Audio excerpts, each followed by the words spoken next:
नमस्कार साथियों, मैं हूं कृष्णानंद सिंह और आप देख रहे हैं YouTube channel education portal Krishna. आज के इस वीडियो के माध्यम से हम लोग पुनः आदर्श वस्तुनिष्ठ प्रश्न का प्रैक्टिस करेंगे। यह प्रैक्टिस सेट के रूप में है।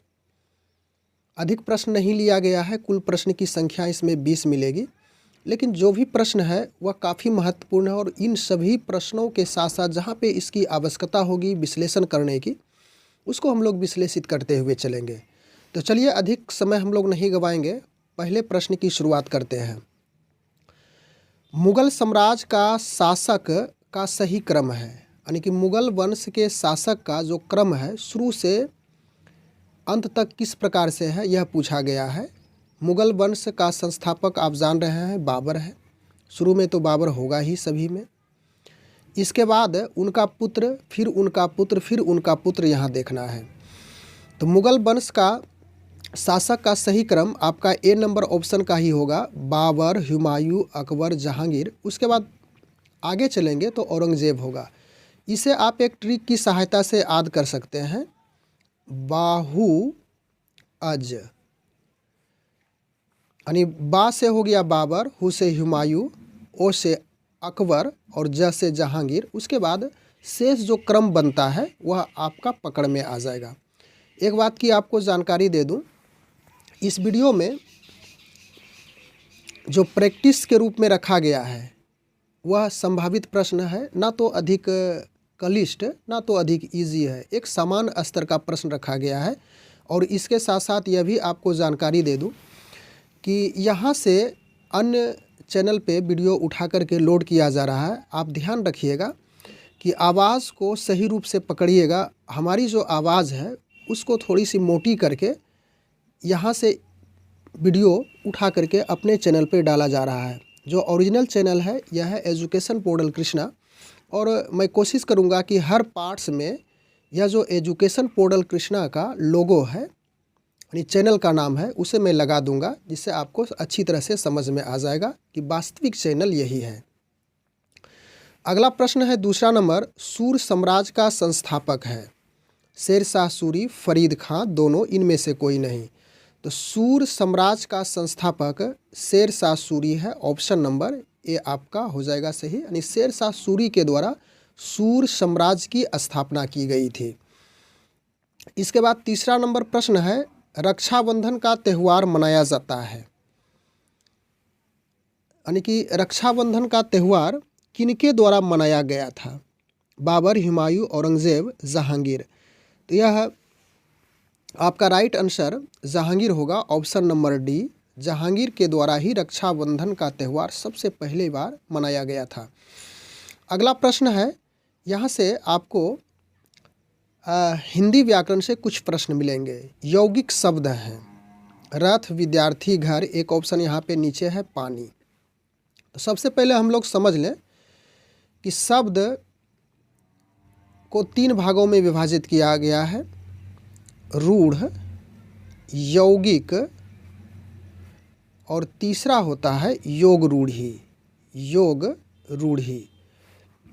तो यौगिक पूछा गया है कि यौगिक शब्द, तो यौगिक शब्द में यदि आप उन शब्दों को खंड करें तो प्रत्येक अलग अलग खंड का कुछ न कुछ अर्थ हो, कुछ न कुछ मीनिंग हो, तो वह यौगिक होता है। यदि आप रथ का खंड करें तो रो जोड़ थो होगा। उसके बाद विद्यार्थी का खंड करें तो विद्या जोड़ अर्थी होता है। घर का करेंगे तो घो जोड़ रो होगा। उसके बाद पानी का करेंगे तो पा जोड़ नी होगा। लेकिन यहाँ पे ध्यान रखिए कि र का कोई अर्थ नहीं, कोई शब्द नहीं बनता, लेकिन विद्यार्थी का विद्या जोड़ अर्थी का एक शब्द बनाने, विद्या ज्ञान अर्थी में जो धारण करने वाला है, यह एक शब्द बन रहा है अलग अलग। तो आपका यौगिक शब्द में बी नंबर होगा, विद्यार्थी होगा। अगला प्रश्न है 5वां नंबर, प्रतिदिन कौन सा समास है? प्रतिदिन, यानी कि इसका यदि विग्रह करेंगे तो प्रत्येक दिन। इस समस्त पद का विग्रह किया जाए तो प्रत्येक दिन होगा, यानी प्रतिदिन। तो यह कौन सा समास है? तत्पुरुष, कर्मधारय, अव्ययी भाव, द्विगु समास तो निश्चित है अव्ययी भाव समास होगा। और इसका डिफिनेशन है कि वह समासिक शब्द जिसका रूप कभी ना बदले, अव्ययी भाव समास कहलाता है। इसके बाद अगला प्रश्न है 6ठा नंबर, ऋग्वैदिक समाज था, यानी कि ऋग्वैदिक समाज क्या था? पितृसत्तात्मक, मातृसत्तात्मक, दोनों, या इनमें से कोई नहीं? तो ऋग्वैदिक समाज यह पितृसत्तात्मक था, ऑप्शन नंबर ए होगा। यानी इसमें ऋग्वैदिक काल में जो समाज का स्ट्रक्चर था, समाज का जो ढांचा था, वह सबसे पहले प्रारंभ होता था गृह से, यानी कि परिवार से, उसके बाद ग्राम होता था, इसके बाद आगे बढ़ करके विश्व होता था, और अंत में जो कि प्रमुख उच्च चोटी पर होता था समाज, वह जन कहलाता था। इसके बाद 7वां नंबर प्रश्न है, ऋग्वेद में गाय की चर्चा हुई है। ऋग्वेद में गाय की चर्चा, यानी गाय के बारे में कितने बार शब्द का प्रयोग हुआ, यानी कितनी चर्चा हुई है? तो यह 174 बार इसकी चर्चा हुई है। ऑप्शन नंबर बी आपका सही हो जाएगा। अगला प्रश्न है 8वां नंबर, गुलाम वंश का संस्थापक था। तो आपका यही आंसर सही होगा। कुतुबुद्दीन ऐबक के द्वारा गुलाम वंश की स्थापना की गई थी। यह दिल्ली सल्तनत से रिलेटेड हिस्ट्री का प्रश्न है। अगला प्रश्न है 9 नंबर, भारत का प्रथम नागरिक कहलाता है, यानी भारत का पहला नागरिक क्या कहलाता है, यानी किस नाम से जाना जाता है? प्रधानमंत्री के नाम से, राष्ट्रपति के नाम से, न्यायाधीश, या इनमें से कोई नहीं? तो भारत का प्रथम नागरिक राष्ट्रपति कहलाता है। ऑप्शन नंबर बी होगा। 10 नंबर प्रश्न है, मुख्यमंत्री होता है विधानसभा में बहुमत दल का नेता, राज्यसभा में बहुमत दल का नेता, या तो फिर दोनों, या तो इनमें से कोई नहीं?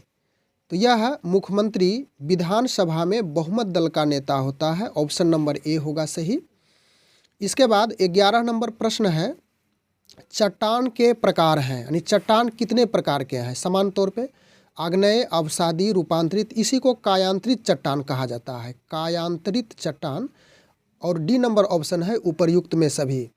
तो चट्टान के आग्नेय चट्टान भी होता है, अवसादी चट्टान भी, रूपांतरित या कायांतरित चट्टान भी, तो इसलिए ऑप्शन नंबर डी आपका सही हो जाएगा। आग्नेय चट्टान में बात की जाए तो मैग्मा या जिसे लावा भी कह सकते हैं, इसके जमने से यह प्राप्त होता है। और इसका उदाहरण के स्वरूप देखें तो ग्रेनाइट, उसके बाद वेसाल्ट, यह आग्नेय चट्टान का उदाहरण है। आगे और भी समझ लें, अवसादी चट्टान में इसमें अवसाद की मात्रा होती है, और इसके उदाहरण में बलुआ पत्थर यह समान रूप से पूछे जाते हैं, इसे याद रखेंगे। और दूसरा उदाहरण लें तो चूना पत्थर होता है, जो कि अवसादी चट्टान के अंतर्गत है। इसके बाद रूपांतरित चट्टान की भी चर्चा हम लोग कर लें तो रूपांतरित चट्टान अर्थात कायांतरित चट्टान कहने का अर्थ हो गया कि आग्नेय या अवसादी चट्टान ही बदल करके रूपांतरित चट्टान बन जाता है। और इसके उदाहरण में संगमरमर फेमस है, संगमरमर और एक स्लेट ले लेंगे, यही दो समान रूप से पूछे जाते हैं। इसके बाद अगला प्रश्न है 12 नंबर, पृथ्वी के ऊपरी भाग को कहा जाता है। पृथ्वी के ऊपरी भाग को क्या कहा जाता है? ऑप्शन है भूपर्पटी, सीमा, निफे, इनमें से कोई नहीं। तो पृथ्वी के ऊपरी भाग को भूपर्पटी कहा जाता है। Option number A. 13 नंबर प्रश्न है, पृथ्वी की बाह्य सतह है। पृथ्वी की बाह्य सतह क्या है? स्थलमंडल, जलमंडल, वायुमंडल, उपर्युक्त सभी।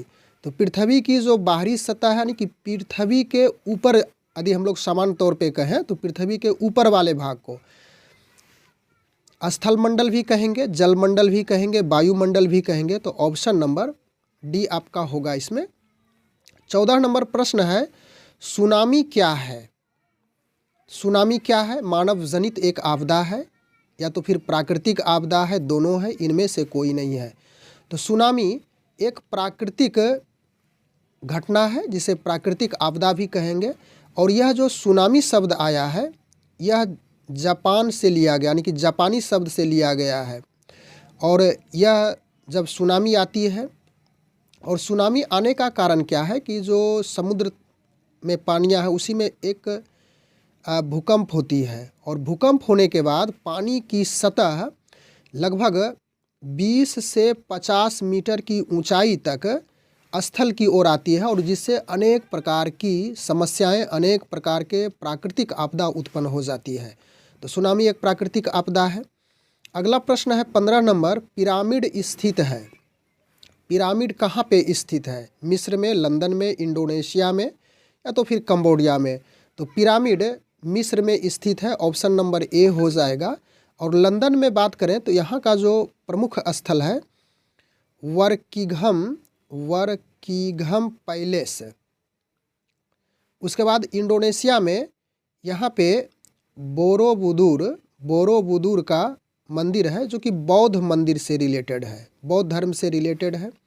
और इसके बाद कंबोडिया की भी चर्चा कर लें हम लोग अंततः, तो यह अंकोर वाट, यहाँ पे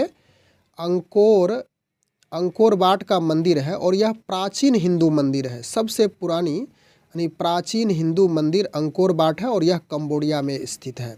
तो पिरामिड स्थित है, ऑप्शन नंबर ए ही इसका सही। हम लोग विश्लेषण अन्य भागों को भी किए। अगला प्रश्न है 16 नंबर, गोलीय दर्पण की फोकस दूरी वक्रता त्रिज्या की क्या होती है? तो यह फिजिक्स का प्रश्न है, यानी गोलीय दर्पण की फोकस दूरी वक्रता त्रिज्या की क्या होती है? तो यह दुगनी हो जाएगी, यानी कि एफ बराबर r/2 हम लोग पढ़ते हैं। तो इसी को r यानी कि वक्रता त्रिज्या बराबर 2 गुना फोकस दूरी, यानी कि वक्रता त्रिज्या की फोकस दूरी की दुगनी हो गई वक्रता त्रिज्या। ऑप्शन नंबर बी सही हो जाएगा। 17 नंबर प्रश्न है, दो समांतर दर्पणों के बीच प्रतिबिंब बनते हैं, यानी दो समांतर दर्पण ले लें।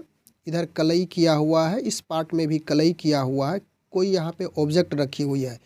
तो इसके कितने प्रतिबिंब बनेंगे? 1, 2, अनंत, 0। तो इसमें प्रतिबिंब की संख्या इन्फिनिटिव होगी, यानी कि अनंत हो जाएगी। ऑप्शन नंबर सी होगा। इसके बाद आगे चलें 18 नंबर प्रश्न में, ध्वनि ऊर्जा को विद्युत ऊर्जा में परिवर्तित कर देता है माइक्रोफोन, डायनमो, जनित्र, इनमें से कोई नहीं। तो ध्वनि ऊर्जा को विद्युत ऊर्जा में परिवर्तित करने वाला यंत्र माइक्रोफोन है, ऑप्शन नंबर ए सही है।